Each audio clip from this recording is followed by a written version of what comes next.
representing context with equations, lesson 11. We're going to write some equations for some situations. Our I can explain what the solution to an equation means for the situation.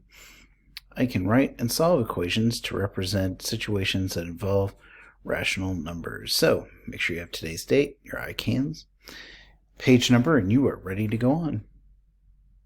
All right, quick warm up here. What we're going to do is we're not going to solve these. We're just going to try and decide if the solution for each one is a positive or negative. So this first one, negative 8 7/10 times 1 4/10 gives us A. A is going to be positive or negative?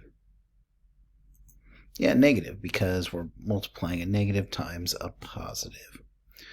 What about the next one here? We have 8 7/10 times B equals 1 4/10. Yeah, it has to be negative so that the two negatives multiply together to make a positive. What about the next one here? We have 8 7/10, it's negative, plus C gives us negative 1 4/10. Yeah, that's going to be a positive because you can see that we're going closer to 0, and the only way to do that would be to add a positive in this situation. And the final one. Yeah, remember that adding a positive is the same as subtracting a negative, so in this situation we would need a negative.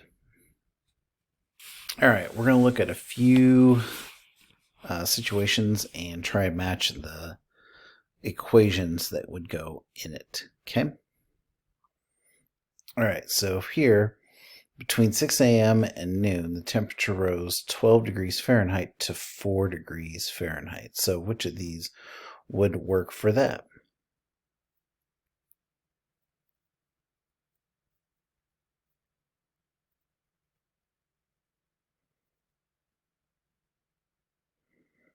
Well, it looks like whatever that earlier temperature was plus 12 would give us our 4. Is there another one that's similar to that? Yeah, this is a rewrite of that same equation, isn't it? Because here we're adding a negative 12, which would give us back to the original number, which would be negative, given that adding 12 positive to it gave you 4. So if we add negative 12 to 4, that would get us our original number.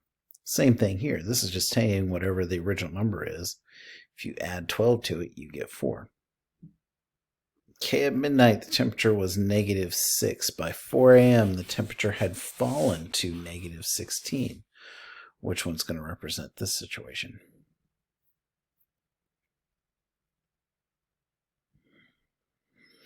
Yeah, so again, it's going to be a couple of them, right?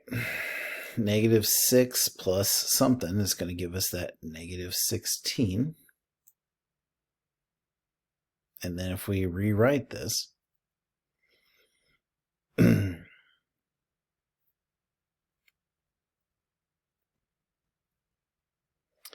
going to be here, right?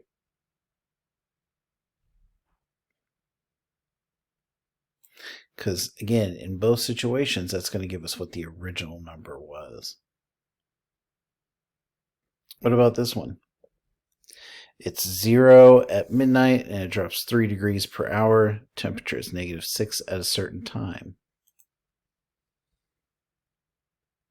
Yeah, so if it's each hour, it's going negative 3 degrees. We're going to take negative 3 times the time, which in this situation gives us negative 6. What about rewriting this? Yeah, it's actually the one right next door, right? If I take a negative 1/3 of negative 6, so negative third times negative 6, it's going to give me a positive number here. In both cases, we have to have a positive number to make them work. And the reason why we need that positive number is that in this situation, we end up with a negative. Here, we've got both negative numbers. This ends up being a positive number. And we're talking about time after midnight, so since it's the time after our set 0 time, it's going to have to be a positive. Okay, keeping with the same thing, temperature's at 0 at midnight, dropping 3 degrees per hour. The temperature is 9 degrees at a certain time.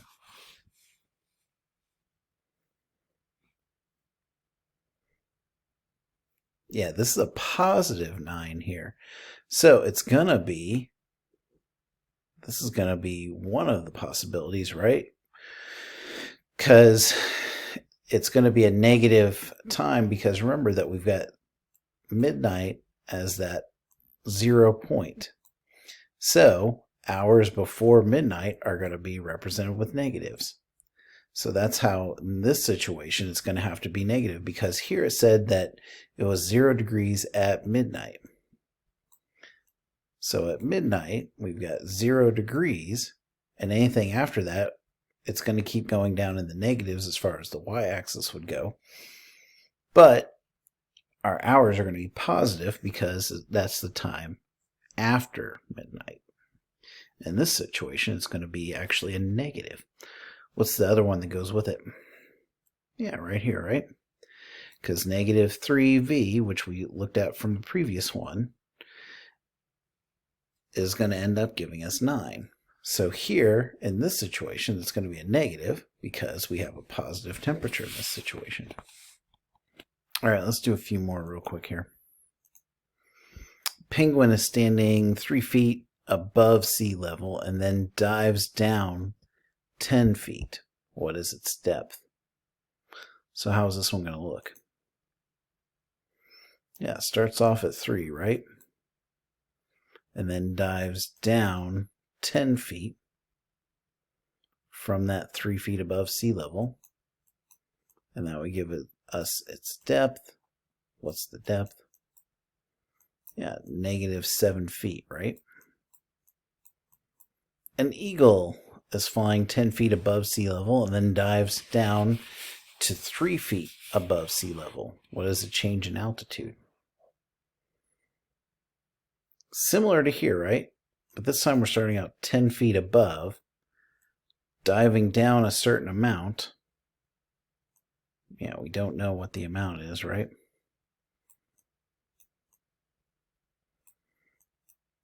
But we know that he ends up at 3 feet. What's the missing number here? Yeah, 7, right? All right. Let's do another one here. Let's go with this one. Shark is swimming 10 feet below sea level and then swims up, reaching 3 feet below sea level. What was the change in depth? Yeah, so we have negative 10 feet. We have to add something here, right? And then ends up at negative 3 feet. So if we're going from negative 10 and end up at negative 3, we have to add a positive number, and our positive number we're missing is 7. All right, let's do some wrapping up.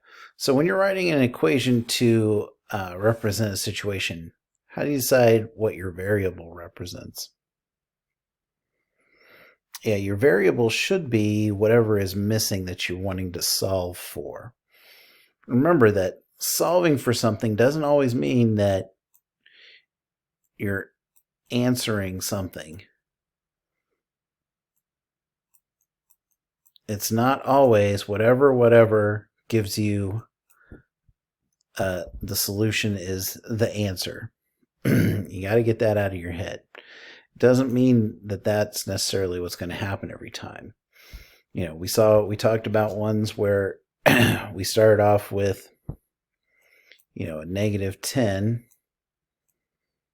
Something happened, and we ended up at, a positive number. Solutions can be anywhere. Now, how do you solve the equation?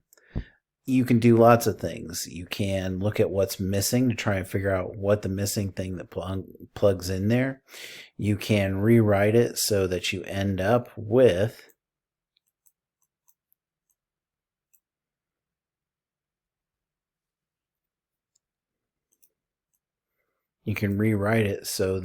end up with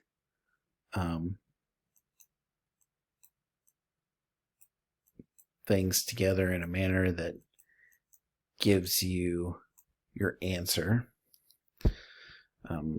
This is one way to rewrite this, because, what's going to go in here? Yeah, it's going to be negative 13, right? Could have even done that like so, where we still have a as a negative, and then you have 10 plus the 3.